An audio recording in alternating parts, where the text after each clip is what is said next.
So hey guys and welcome back to my another new vlog. तो guys finally अपनी ride हो गई है कंप्लीट और बहुत ज़्यादा मज़ा आया। तो हमने जो टोटल डिस्टेंस कवर किए थे आने जाने के वो अराउंड 1200 किलोमीटर थे और हमारी जो बाइक ने जो परफॉर्मेंस की ना वो एक नंबर। सो अब टाइम आ गया है मुझे अपनी बाइक को कराना है सर्विस और उसकी है आज सेकंड सर्विस होनी है। आई थिंक मैंने 6 महीने पहले उसकी फर्स्ट सर्विस करवाई थी। तो ज़्यादा बाइक चली नहीं थी, मैंने सोचा कि थोड़ा बाइक चला लूँ, एटलीस्ट 5000 किलोमीटर तो चला लूँ, उसके बाद सर्विसिंग कराता हूँ। तो आज वो फाइनली दिन आ गया है और आज सैटरडे चलते हैं, आज अपनी बाइक को कराते हैं सर्विस और देखते हैं सर्विस में कितना खर्चा आता है। चलो चलते हैं। हाँ, पूरे एक हफ्ते के बाद मैं बाइक को निकाल रहा हूँ और थोड़ी बहुत मैंने साफ़ की बाइक, वरना पूरी गंदी थी। अभी भी देखो डस्टिंग वस्टिंग पूरी हो रखी है। तो चलते हैं सर्विसिंग कराते हैं फटाफट। और जो टोटल डिस्टेंस चल गई है ना मेरी बाइक 5373, बढ़िया है। तो राइट टाइम है सर्विसिंग कराने का। वो सर्विसिंग बुक तो मैं भूल ही गया, 1 मिनट। मेन चीज़ तो भूल ही गया मैं।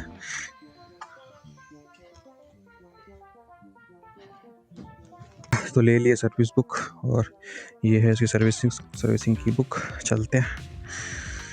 हाँ, तो चलते चलते मैं बताता हूँ आपको मेरा जो ट्रिप का एक्सपीरियंस रहा इस बाइक के साथ कैसा रहा। तो गाइज़, क्या शानदार मौसम हो रहा है बेंगलोर में, एकदम मस्त ठंडा हो रहा है। अपने नॉर्थ साइड जैसा मौसम हो गया, एकदम ठंडा ठंडा बदली है।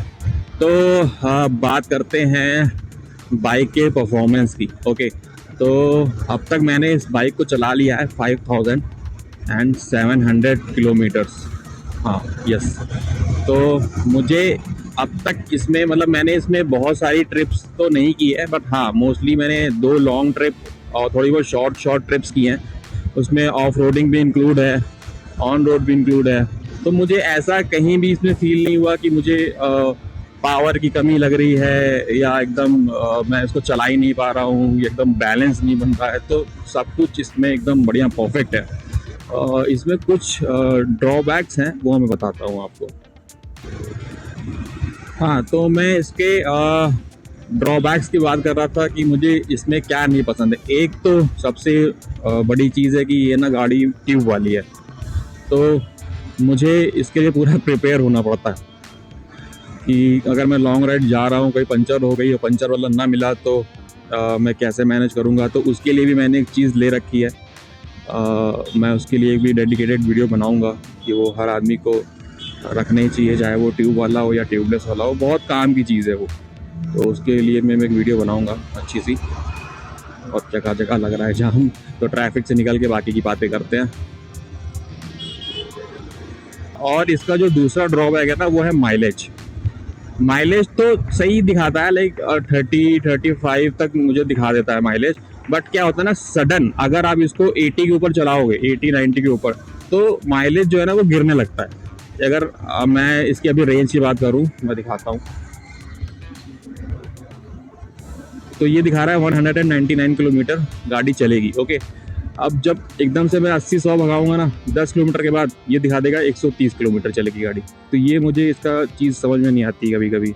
जैसे मैं इसका टैंक फुल करा लेता हूँ ना, तो टैंक फुल कराने के बाद दिखाएगा 480 या 400 किलोमीटर, और थोड़ी देर बाद चलाने के बाद ये दिखाने लगता है 350 किलोमीटर। तो ये चीज़ मुझे समझ में नहीं आता है। मैं ये जाके अभी सर्विस सेंटर में पता करूँगा कि ऐसा ये क्यों है।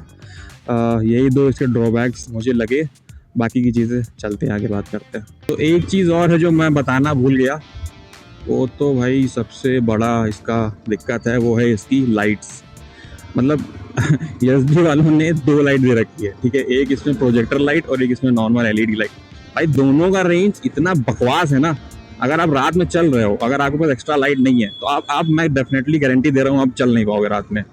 मतलब कुछ दिखता ही नहीं है यार हाईवे पे। मतलब इतनी बकवास लाइट।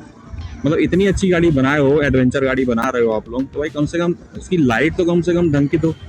भाई इससे अच्छी लाइट जो मेरे पास अपाचे 200 थी ना, उससे मैंने लाइट लगवा रखी थी, बट मैं क्या बताऊँ, उसकी जो स्टॉक लाइट थी ना, बहुत ज़बरदस्त थी। इस पे इसको वर्क करना चाहिए एसडी वालों को। मतलब आप लाइट तो अच्छी दे दो यार, 2 लाइट देने का क्या फ़ायदा। लुक भी दे रहे हो, उसमें रोशनी भी नहीं है, तो कोई फ़ायदा नहीं है ना। और भाई आज है सैटरडे, तो जगह जगह लग रहा है ट्रैफिक सिग्नल का। अब इसके मैं बताता हूँ अच्छी चीज़ें क्या हैं, और भी थोड़ी बहुत बुरी बुरी चीज़ें हैं, बट अच्छी चीज़ें भी हैं। तो ये रही इसकी कुछ नेगेटिव चीज़ें, और इसमें बहुत सारी पॉजिटिव चीज़ें भी हैं जिसकी वजह से मैंने बाइक ली है। उसको मैं बात करूँगा सर्विस कराने के बाद। पहले चलते हैं फटाफट सर्विस कराते हैं और देखते हैं कि जो मुझे लग रहा है कि ये चीज़ ख़राब है, अगर वो लोग सॉल्व कर देते हैं तो वो भी अच्छी चीज़ें हो जाएंगी। और ये कौन सी कार जा रही है भाई मेरे आगे, देखता हूँ कौन सी कंपनी की है ये। तो टेस्ला भाई, टेस्ला, गजब, शानदार लग रही है, एक नंबर। पहली बार मैंने देखी लाइफ में टेस्ला। घर से निकलो तो नए नए एक्सपीरियंस मिल ही जाते हैं। हाँ, घर से निकला हूँ तब से मुझे 5 सिग्नल मिल गए मतलब 2-2.5 किलोमीटर में 5 सिग्नल। ओके, तो पहुँचने वाले हैं सर्विस सेंटर। शोरूम तो खुला है, सर्विस भी खुली होनी चाहिए आज, इसलिए मैं संडे को नहीं कराया, क्योंकि मैं बस संडे को आया था ना, सर्विस सेंटर बंद था। चलो, हाँ खुला है भाई, खुला है।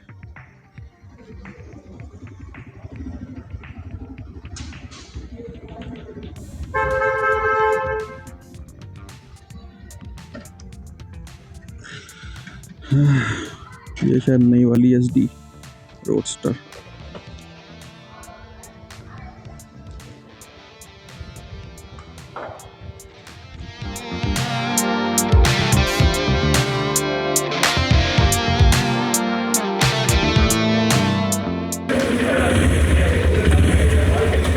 ऑलराइट गाइस, तो बाइक हो गई अपनी सर्विस, और बाइक मैंने दी थी सैटरडे को और मिली है मुझे बाइक मंडे को। सैटरडे को बाइक हो गई थी सर्विस, रेडी थी। निकलते हैं पहले यहाँ से। हाँ, तो सैटरडे को अपनी बाइक की सर्विस, मुझे कुछ काम था इसलिए मैं बाइक पिक नहीं कर पाया। तो ओवरऑल बाइक में कितने पैसे लगे हैं वो मैं आपको घर चल के बताऊँगा आराम से। और सर्विस के बाद तो चल तो रही बहुत स्मूथ तो इसकी जो सेकंड सर्विस हुई है वो हुई है 5,700 किलोमीटर पे, और जो नेक्स्ट सर्विस होगी वो होगी अराउंड 12,000 किलोमीटर पे। तो बहुत टाइम है हो सकता है बहुत जल्दी भी हो सकती है, ट्रिप पे जाएं आराम से चलाएं वालाएं तो हो सकता है। पिकअप भी कुछ अच्छा हो गया है सर्विस के बाद, ब्रेकिंग भी मस्त लग रही है। थोड़ा सा चलते हैं आगे और देखते हैं।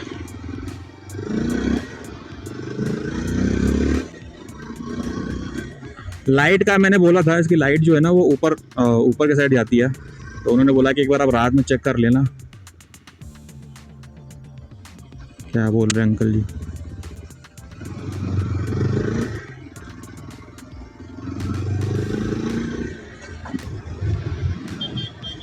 तो थोड़ी देर मैंने बाइक चलाई और सही लग रही है, कोई दिक्कत नहीं आ रही है। जो मैंने चीज़ें उनको बताई थी वो चीज़ें सॉर्टेड है, बस लाइट का मुझे चेक करना है एक बार, बाकी तो सही चल रही है।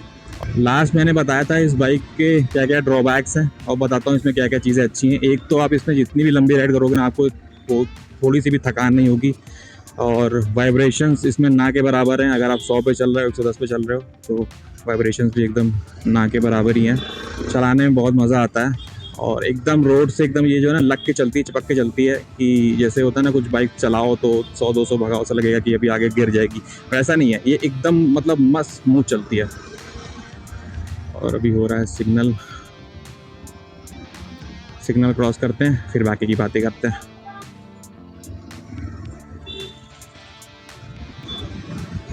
हाँ, तो मैं बता रहा था कि इस बाइक में आप जितना भी लंबा रूट चले जाओ, मतलब 200-300 किलोमीटर तक, तो आप ऐसा नहीं बोलोगे कि मुझे एकदम थका लग रहा है, मतलब मुझे रोकनी पड़ेगी बाइक, ऐसा कुछ नहीं है।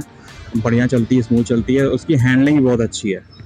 तो ये सारी चीज़ें हैं इसमें पॉजिटिव। और इसका फ्यूल टैंक जो है वो है आई थिंक 15 लीटर का, तो अराउंड ये 500-600 किलोमीटर चल जाती है आराम से, एक बार आप फ्यूल फुल कराओगे तो।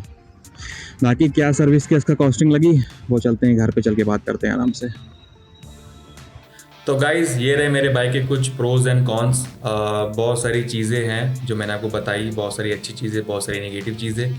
आई होप मैंने मोस्टली चीज़ें कवर कर दी होंगी। अगर आपको और कुछ जानना है तो आप कमेंट करके बता सकते हो, तो मैं उसके लिए भी एक वीडियो बनाऊंगा। बाकी जो बात रही ट्यूब टायर की, तो मैंने बात की सर्विस सेंटर से, वो बोले थे कि जल्दी इसका ट्यूबलेस वर्जन भी आएगा। तो आई होप कुछ ऑफर रहे हम लोगों के लिए भी, जैसे हिमालयन में था पहले ट्यूब वाली टायर थी, फिर ट्यूबलेस आया, तो ये सब चीज़ें हुई। बाकी अब बात कर लेते हैं लाइक कितना कॉस्टिंग लगी मुझे सर्विस में, अपनी सेकंड सर्विस में। तो मैं आपको दिखाता हूँ क्या क्या चीज़ें उन्होंने बदली, इंजन ऑयल एंड ऑल सबका क्या क्या पैसा लगा, तो दिखाता हूँ। तो ये रहा इसका इनवॉइस, और चेक करते हैं इसमें क्या क्या चीज़ें इन्होंने चेंज की है। पहले तो यहाँ ये है मोटुल का इंजन ऑयल, तो जिसकी कॉस्टिंग है अराउंड 1189।